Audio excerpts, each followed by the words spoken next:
Now, you'd think someone like me, who has way too many hours on Plants vs. Zombies 1, would have done everything this game has to offer. I mean, true, there's a second adventure mode, mini-games, puzzle, survival, Zen garden, etc. But realistically, you could do all of the content this game has to offer in like, maybe 20 hours. And yet, I am still missing something. Not something in the base game, because it's actually an inaccessible file. These are the Limbo pages, a page of minigames that are inaccessible to anybody who has the normal game. But by using the PvZ toolkit, you can trick the game into giving you access to this page, which gives you real Popcap-made scrapped minigames at your leisure. I've always known about these games, but I've never played them, because I never knew how. But with full access to them, I'm going to answer the question, how good are Plants vs. Zombies Limbo page minigames? Circle 1. Walnut art contest, based off of the hit game Starfruit art contest, sucks. The Starfruit art contest is already a very boring minigame, but at the very least it's a funny concept and it's pretty quick. This one is just objectively worse. Not only is it a worse shape, like a walnut, it's literally just a circle, but it uses the plant walnut, which, if you don't know anything about the game, has a 30-second recharge, which means at minimum this level is going to take you 6 minutes to beat, but it's probably going to take way longer. Which, you know, is fine if your level is good, but this level has no interesting zombies. I feel like the idea of trying to create a shape while defending the zombies would be good if the zombies weren't so easy. But even then, it's walnuts, so they're so tanky that there's not even a risk of you losing them most of the time. So yeah, I'm gonna give this game a 2 out of 10. Oh boy, starting off strong, I guess. Sunny Day. The gimmick of this one, sun from the sky gives you 50 sun instead of 25. That's it. Oh, but since the only gimmick of the level makes it easier, the zombies have to be really hard, right? No Gargs, no Zambonis, nothing. An All-Star is about the pinnacle of difficulty, and when you have this much sun to work with, it's nothing.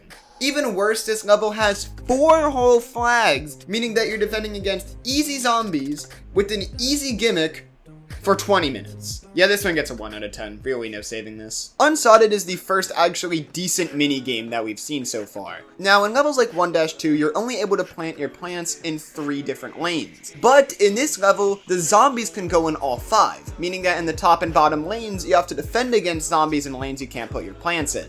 Now, there are plenty of plants like winter melons and gloom shrooms and cob cannons that can hit in lanes they're not in, but it's still a fun concept. The issue being the zombies. Only basics, cone heads, and bucket heads, which just is not enough to make this level challenging. There are plenty of zombies that could have been really cool, like pole vultures being able to breeze by the lanes without fear of tall nuts, Zambonis being able to create ice lanes for bobsleds to run on in the dozens, and Gargs being able to tank tons of damage and throw their imps all the way in the back line. But unfortunately, all we get are just different health variations of the basic. I still am going to give this one a 4 out of 10 because it's a good idea, but if it wasn't scrapped and it went further with its gimmick, it could have been one of the best minigames that we have. Speaking of good but unfinished ideas, we have Big Time, a minigame where some of the plants were made more powerful, so that way you can defend against some of the harder zombies.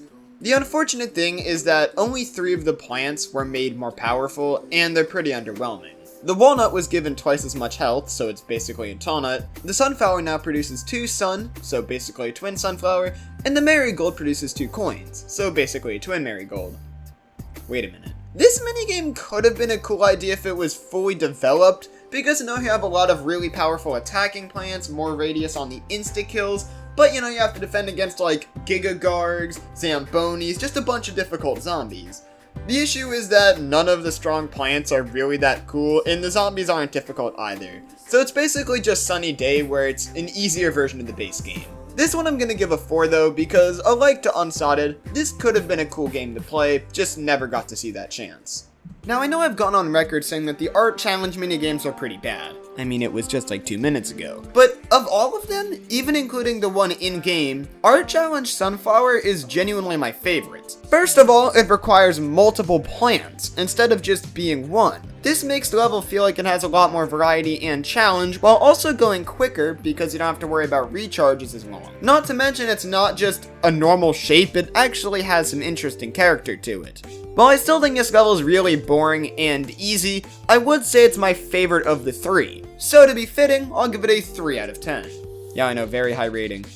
Well, the days of the Limbo Page minigames being at least okay are over, because air raid might be the worst idea for a minigame I could think of. Now, before I talk about air raid, I want to talk about Bobsled Bonanza and Pogo Party, two minigames that, while aren't amazing, are pretty good. Despite the fact that they only use one zombie, the way the level was designed, it's actually a decently challenging level. And although the level might not have a lot of variety, the challenge still makes it pretty fun. This is just because the zombies are decently fun to work around and it makes the level engaging, even if it's not particularly in depth. So instead of repeatedly using a decent zombie with a decent gimmick, how about we use the worst zombie in the game? Now I don't know if I've ever said that Balloon Zombie is the worst zombie in PvZ1, but it is what I believe. The fact that he's either impossible to kill since you don't have the right plants for the job, or he's the easiest zombie to deal with in the game because the plants that do counter him just wipe him off the face of the earth, make him a really unfun zombie to play against.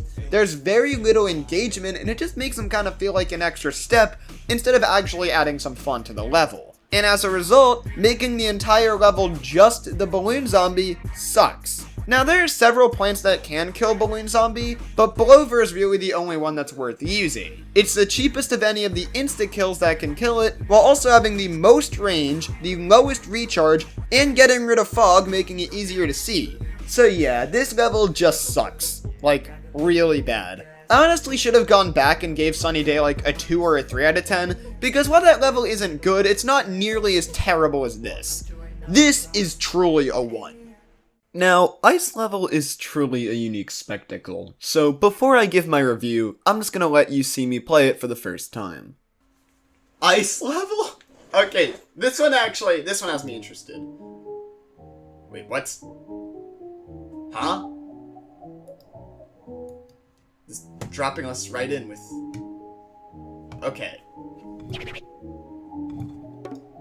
I am confused, actually. What the hell's going on?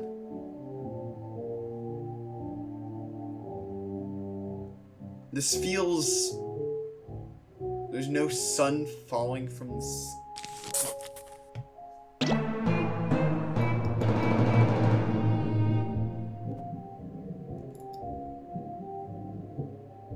What the fuck? Yeah. This minigame obviously was unfinished, so yeah, once that sound effect plays, the level just does nothing. It sends out no zombies, it doesn't let you choose your seeds, it's barely even a level at all. But it wasn't always this way. It was meant to be some sort of April Fool's joke from the devs that, although wouldn't have been an official, like, full world, would have had its own little level. Ultimately, it was never close to completion, but it did lead to the creation of the Yeti zombie, which might not be true, but multiple sources said it, and hey, I'm a pretty lazy guy, and I don't know why you would lie about that, to be honest. I'm also assuming it led to the creation of Frostbite Caves, and although that's probably one of the worst worlds in PvZ2, I still think this looks pretty cool. I mean, the screenshots were pretty lazy, sure, but the idea of a new world in PvZ1 is just really interesting to me, since, don't get me wrong, I do love this game, but the worlds it has are pretty terrible. Like, once you've beaten the front lawn, it all kind of goes downhill. That being said, I can't really even rank this minigame because, well, it's not even one. High Gravity is definitely the minigame of all time. You build up your sun, first zombie comes along, and... yeah. So yeah, this level's gimmick is that all projectiles are affected by gravity, meaning that they'll fall down after a very small amount of time. This makes basically all catapult and straight shooting plans nearly useless. This level seems like an interesting idea on paper, but in practice it's pretty much a nothing burger, because there are plenty of plants like Gloomshroom and Chomper that just aren't affected by the gimmick at all, meaning that if you use those plants, it's just like playing a normal level. I basically imagine somebody saying, yo, wouldn't it be cool if there was a minigame where all of the projectiles were affected by gravity more? And then the guy sitting next to him would say, dude, that sounds ass. And then the first guy would probably say something like, yeah, you're probably right. I don't know, this is like a 2 out of 10 minigame, it barely even is one, to be honest. Okay, so when you present me with the level called Grave Danger, I'm gonna assume these are probably some pretty dangerous graves. So, first flag rolls around, okay, couple cone heads, not really dangerous, I can just nuke that. Then the final flag comes around. Okay, there's a lot of graves. I bet this is actually going to give me a run for my money, and it's just regulars and coneheads. Yeah, the gimmick was probably going to be that the level itself wasn't too hard, but the graves were going to give a lot. But when it's only coneheads and basics, that's not too difficult. But even if Zambonis and all-stars and ladder zombies and other dangerous guys came out, you could just nuke it all with a doom shroom. Even if there were gargantuars, I feel like you could just ice stream it and let insta-kills clean it up. This level just doesn't seem like it could be that hard, even if the graves were dangerous, and even then, it's not like they are now. 2 out of 10, I guess. The question at hand was, can you dig it? The answer, yes I can. Unfortunately, that's not how this minigame works. See, all I thought this minigame was, is that you dig all the walnuts and you win. Pretty boring, but at least it's over quick. What I found out was that I'd have to spend the next 20 minutes killing exclusively brown coats and coneheads with pea shooters only. I don't even know why this level is this close to existing. Like, I get it, it was scrapped, and this is barely even a work in progress, but still, this just doesn't make any sense at all. It probably would have been smarter to keep like a couple lanes of walnuts, just so that way I could have had some of the pea shooters survive, but I don't care. This is just like a 1 out of 10. Quick lightning round here. Dark Stormy Night, Bungee Blitz are both just the minigames in story mode, but for some reason they weren't ported to the actual minigame page. Tree of Wisdom is the Tree of Wisdom, and Zen Garden obviously crashes your game. I don't know why you wouldn't have thought that immediately, you dumbass. They also have 4 survival game modes, 1 for each of the worlds that didn't get its own endless. I honestly kind of like this, as it does give some more variety to what otherwise is a pretty boring way to play. Like, I know a lot of people like Survival Endless, but it's really tedious playing on the same goddamn level with the same goddamn Gargs and Giga Gargs for like hours on end if you want to grind it out. And listen, I might barely have a life, but I'm gonna use what little I have to do something slightly better than play Survival Endless for 2 hours. Intro was the intro. An upsell? Well, I'll present that to you now. Okay, so it turns out that upsell is literally just Crazy Dave trying to convince you to get the full game, which is, it's a little bit outdated now. Sorry, Crazy Dave, I'm just not willing to cough up $5 for Plants vs. Zombies Game of the Year edition. I hope you understand. Anyways, that was every Limbo Page minigame. I'm glad I got to play these, as this is just that one part of PvZ I never saw, but I wouldn't really recommend it for yourself. These minigames range from interesting concepts that didn't really make amazing minigames, to just being terrible experiences that lasted way too long. At the end of the day though, I am glad that I did get to make this a video, because if you didn't want to play these minigames for yourself, but you wanted to know what they were like, this was made just for you. See you all in the next upload. Peace out.